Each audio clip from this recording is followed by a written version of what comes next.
উত্তরবঙ্গে বিপর্যয় পরিস্থিতি দেখতে গিয়ে হেনস্থা হয়েছিলেন খগেন মুর্মু। ধেয়ে এসেছিল ইট পাথর, আর তার আঘাতে রক্তাক্ত হয়েছিলেন খগেন মুর্মু। হাসপাতালে দীর্ঘ সময় ভর্তিও থাকতে হলো তাকে। বিপর্যয় পরিস্থিতি দেখতে গিয়ে খগেন মুর্মুকে হেনস্থার ঘটনায় ইতিমধ্যেই রাজ্য রাজনীতিতে তোলপাড় ঘটে গিয়েছে। একজন নির্বাচিত প্রতিনিধি, তিনি উত্তরবঙ্গের বিপর্যয় পরিস্থিতি দেখতে গিয়ে কেন মার খেলেন, কারা তাকে মারল, তা নিয়ে ইতিমধ্যেই রাজনৈতিক বিতর্ক তুঙ্গে।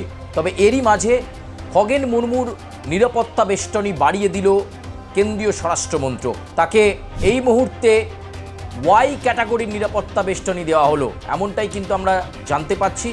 এবং ওয়াই ক্যাটাগরির নিরাপত্তা বেষ্টনীতে আরও বেশি কেন্দ্রীয় বাহিনী সে পাবে এবং তার নিরাপত্তা বেষ্টনী বাড়িয়ে দেওয়া হলো।